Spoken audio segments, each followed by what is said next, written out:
Inzwa ikavazukuru ndofunga Seh Calaz akamboannounce kuti achange ari kushow yaakanga achizoenda ndiri paweekend ipo panapa. Asi hey, zviri kuratidza kuti hazvinonatsofamba zvakanaka nekuti mukomana ane mashoko aazonyora posti raazonyora papage pake Seh Calaz mumbandita ndiri uyo anozikanwa zvakare nekunzi Tawanda baba vevana vanganikwa ane vana 7 here ameno ex-husband yaMoira Night anditi asi ndisanda kuzivisai nyaya izvere kana wanga usati wasubscribe paSaint TV kana uchiripo to subscribe turn on your notification bell so that every time we upload a video, every time we come nechipisa you will be notified nichitoti zviri kudi kwese kwamuri vazukuru vasekuru Saint. Yes, pano pa number 1 channel penyu muna the only Zimbabwean uncle, the only Zimbabwe uncle, the only Zim uncle.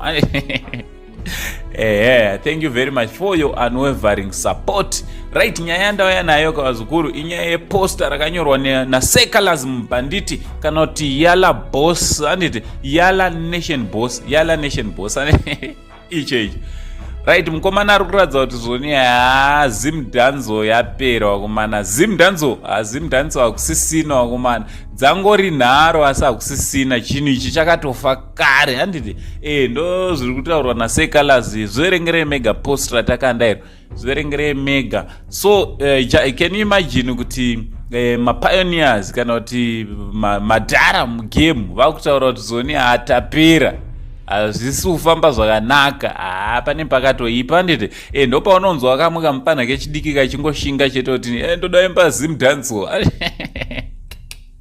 chapera chinhu ichi according to Seh Calaz. Handi zvafa zvinhu izvi ameno munozvonawo sei ndimi mafans ndimunoteerera music yezimdanzo zvichiriko here izvi kana kuti zvinhu zvakatofa kare izvi?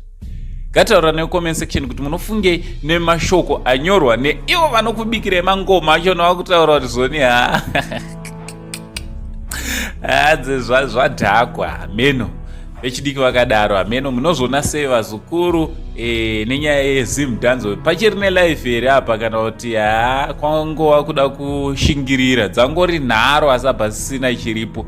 Vapana vese vezimdanzo ngatitsvagei mabasa kutotanga zvekuekta izvo.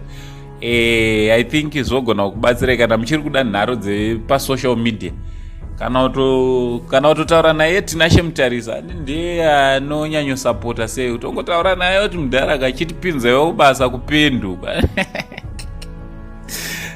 because hanzi naSeh Calaz mumbanditi chinhu chadhakwa ichi amene. Munozviona sei vazukuru from Uncle Seh the only Zim uncle pari zvinochi chitichi much love.